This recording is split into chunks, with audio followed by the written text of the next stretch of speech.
पिछले हफ्ते संसद के धक्का मुक्की कांड और वीकेंड के बीते 2 दिन, इतने टाइम में आपको 2 नेताओं की पॉलिटिक्स का अंतर पता चल जाएगा कि एक नेता राहुल गांधी हैं, जिन्होंने पहले अडानी पर अपनी जिद में संसद का पूरा सत्र चलने नहीं दिया, पूरा टाइम बर्बाद कर दिया, पैसा बर्बाद कर दिया देश का।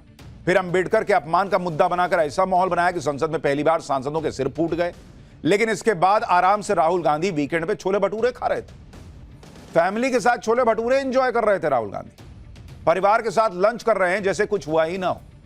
दूसरी तरफ नरेंद्र मोदी की पॉलिटिक्स आप देख लीजिए कि राहुल गांधी इतना बवाल करने के बाद छोले भटूरे एंजॉय कर रहे हैं, और नरेंद्र मोदी देश के लिए वो काम कर रहे हैं जो 43 साल में कोई प्रधानमंत्री नहीं कर पाया। नरेंद्र मोदी कुवैत गए थे, वहां पर देश के लिए ऐसा सम्मान लेकर आए जो आज तक कोई प्रधानमंत्री नहीं ला पाया है। यह है दोनों की पॉलिटिक्स में फर्क।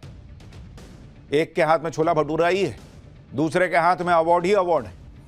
नरेंद्र मोदी के खिलाफ इंडी गठबंधन ने न जाने कितने गड्ढे खोदे, लेकिन जितने भी गड्ढे इंडी गठबंधन खोदता है वो आखिरकार उन गड्ढों में खुद ही गिरता है।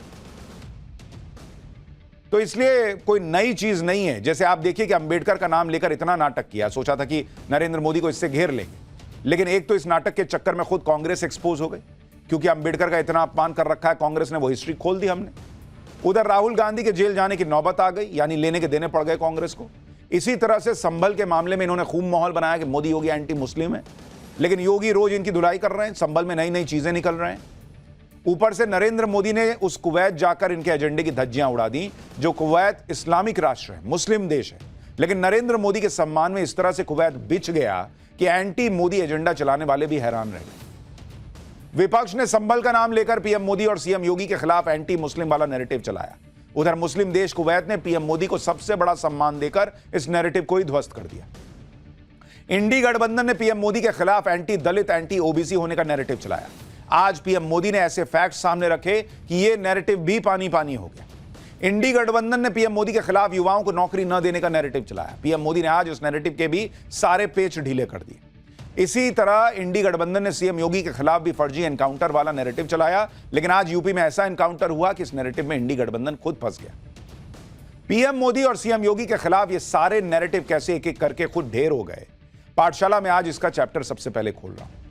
आपको यह भी बताऊंगा कि बाबा साहब अंबेडकर और दलितों के सम्मान के मुद्दे पर कांग्रेस और बीजेपी के बीच जो जंग छिड़ी हुई है, उसमें आज राहुल गांधी महाराष्ट्र क्यों पहुंच गए। लेकिन सबसे पहले देखिए कि आज पीएम मोदी ने कुवैत से लौटते ही कैसे विपक्ष के धागे खोले। मोदी सरकार को लेकर इंडी गठबंधन का सबसे बड़ा आरोप यह रहता है कि मोदी सरकार में युवाओं को नौकरियां नहीं मिल रही, बेरोजगारी दर बढ़ गई है, पीएम मोदी युवाओं के लिए कुछ नहीं कर रहे। लेकिन आज पीएम मोदी ने विपक्ष के इन आरोपों का तगड़ा जवाब दिया।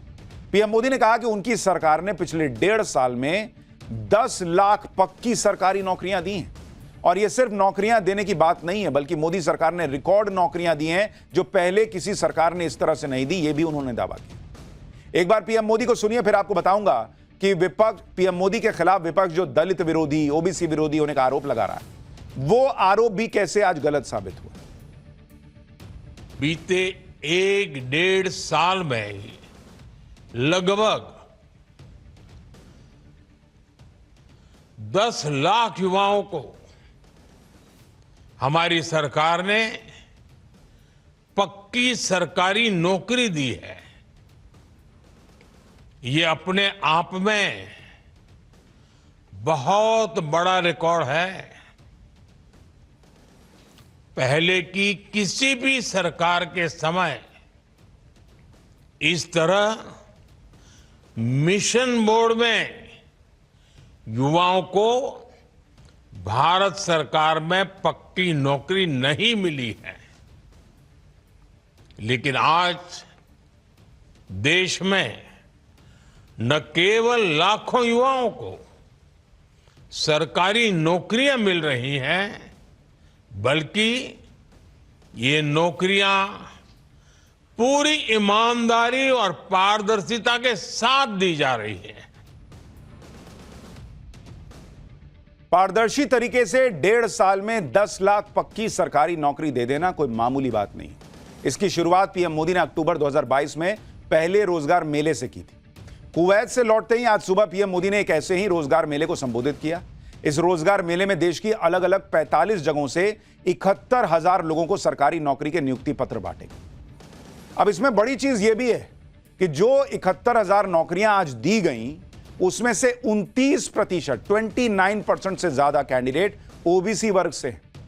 करीब 16% कैंडिडेट एससी वर्ग से हैं, शेड्यूल कास्ट से हैं, और 10% कैंडिडेट जो हैं वो शेड्यूल ट्राइब से हैं। यानी अगर आप ओबीसी, शेड्यूल कास्ट और शेड्यूल ट्राइब को मिला लीजिए तो 71,000 नौकरियों में से 55% नौकरी इन 3 वर्गों को गई है।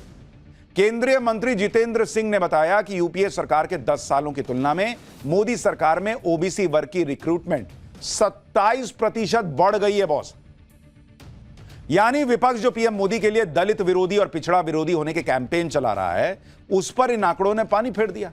भाई वहां तो दलितों को नौकरी मिल रही है भर भर के, ओबीसी वर्ग को नौकरी मिल रही है। लेकिन लगातार हार के बाद भी राहुल गांधी इस चीज को समझने को तैयार नहीं। वो अब भी पीएम मोदी के खिलाफ अडानी संविधान वाला एजेंडा चला रहे हैं। राहुल गांधी आज महाराष्ट्र के परभणी गए। इसी महीने की शुरुआत में परभणी में हिंसा भड़क गई थी, 2 लोगों की मौत हुई थी। राहुल गांधी ने पीड़ित परिवार से मुलाकात की।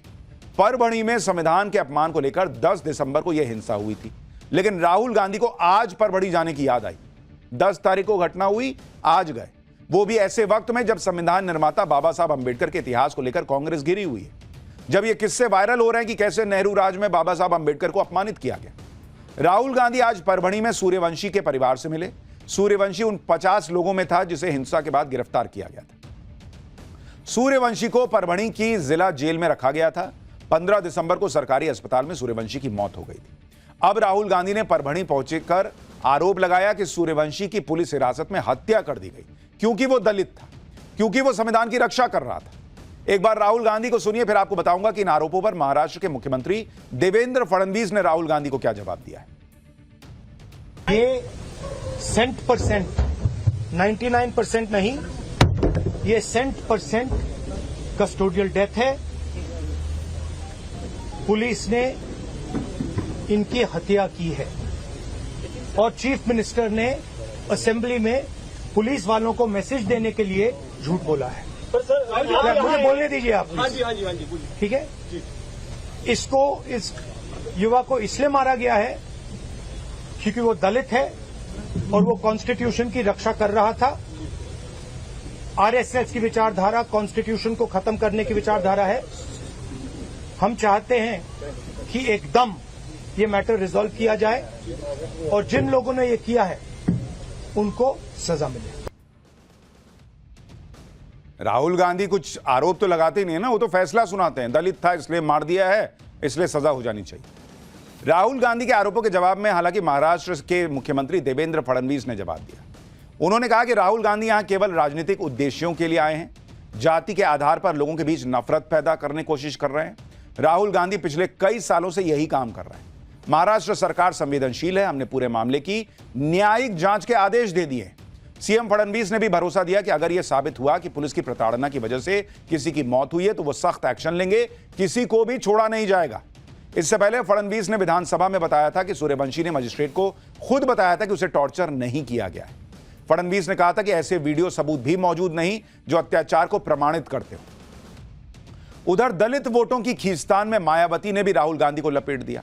मायावती ने कहा कि कांग्रेस नेता का परभणी जाना घड़ियाली आंसू है, क्योंकि बाबा साहब के रहते हुए और उनके देहांत के बाद भी कांग्रेस का उनके और उनके अनुयायियों के लिए, के हित के लिए और कल्याण के प्रति रवैया हमेशा जातिवादी और तिरस्कारी रहा है। इनको दलित और पिछड़ों की याद केवल इनके बुरे वक्त में आती है। राहुल गांधी महाराष्ट्र में दलितों की सियासत करने गए थे, लेकिन उनकी पार्टी का अतीत ही उनका पीछा नहीं छोड़ रहा। दूसरी तरफ पीएम मोदी हैं, जिनके खिलाफ विपक्ष भारत में यह माहौल बनाता कि मोदी सरकार में मुसलमानों की हालत खराब है। संभल हिंसा को लेकर अखिलेश यादव ने यहां तक कह दिया कि मोदी योगी के राज में भारत में मुसलमानों को दूसरे दर्जे का नागरिक समझा जाता है। लेकिन पीएम मोदी के कुवैत दौरे ने विपक्ष के इस एजेंडे पर भी बुलडोजर चला दिया। मुस्लिम देश कुवैत में पीएम मोदी का जबरदस्त स्वागत हुआ। कुवैत ने प्रधानमंत्री मोदी को अपने सर्वोच्च नागरिक सम्मान द ऑर्डर ऑफ मुबारक अल कबीर से सम्मानित किया है। पीएम मोदी को मिले इस अवार्ड को देखकर इंडी गठबंधन के सीने पर सांप लौट गया होगा, क्योंकि वो तो दिन रात यही माहौल बना रहा है कि पीएम मोदी के राज में मुसलमान खतरे में। वहां इस्लामिक राष्ट्र कह रहा है कि अरे बॉस गजब है, आप लीजिए ये हमारा अवार्ड लीजिए सबसे बड़ा वाला। तो मुस्लिम देश पीएम मोदी का जबरदस्त फैन बना जा रहा है। पीएम मोदी का एयरपोर्ट पर रेड कारपेट वेलकम हो रहा है। यहां लोग कह रहे हैं कि अरे ये तो मुसलमानों के खिलाफ है। गार्ड ऑफ ऑनर भी मिला भाई पीएम मोदी को, सबसे बड़ा सम्मान दिया गया। कुवैत के प्रधानमंत्री खुद नरेंद्र मोदी को सी ऑफ करने एयरपोर्ट तक आए। ये देखिए, ये तस्वीर देखिए बॉस, वेलकम तो हुआ ही हुआ। जब जाने लगे पीएम मोदी तो वहां के जो प्रधानमंत्री हैं कुवैत के, वो आए छोड़ने कि चलिए हम आपको छोड़ते हैं। कुवैत में रहने वाले शेख लाइन में लगकर पीएम मोदी का ऑटोग्राफ ले रहे थे। ये देखिए, बड़े बड़े शेख लाइन में लगे हुए कि जरा सर कुछ एक ऑटोग्राफ हो जाए।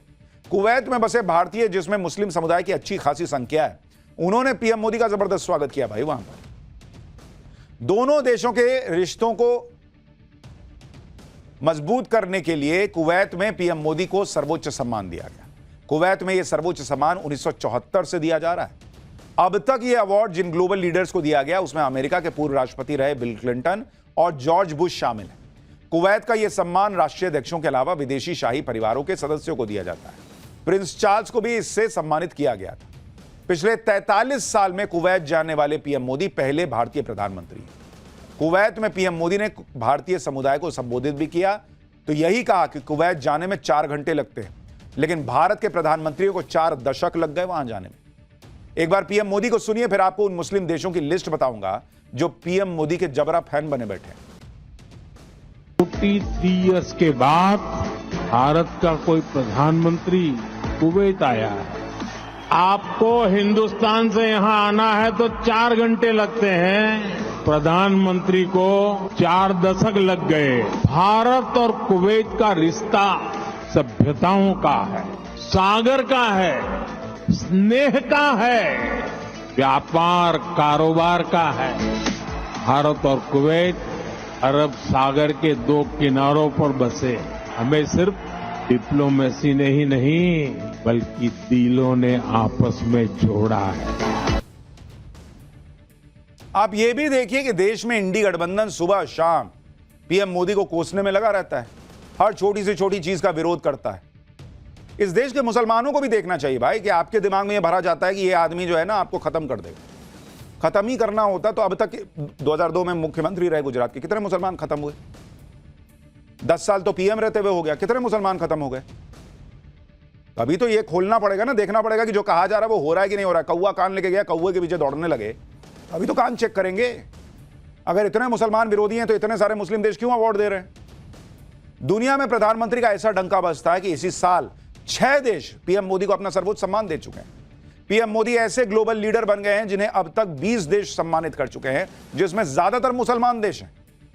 सबसे पहले साल 2016 में अफगानिस्तान और सऊदी अरब जैसे मुस्लिम देशों ने पीएम मोदी को सम्मानित किया था। फिर 2018 में फिलिस्तीन ने प्रधानमंत्री मोदी को सम्मानित किया। 2019 में बहरीन, मालदीव, यूएई जैसे मुस्लिम देश पीएम मोदी के ऐसे फैन हुए कि उन्हें अपने देश का सर्वोच्च सम्मान दे दिया कि सर लीजिए ना, गजब हैं आप।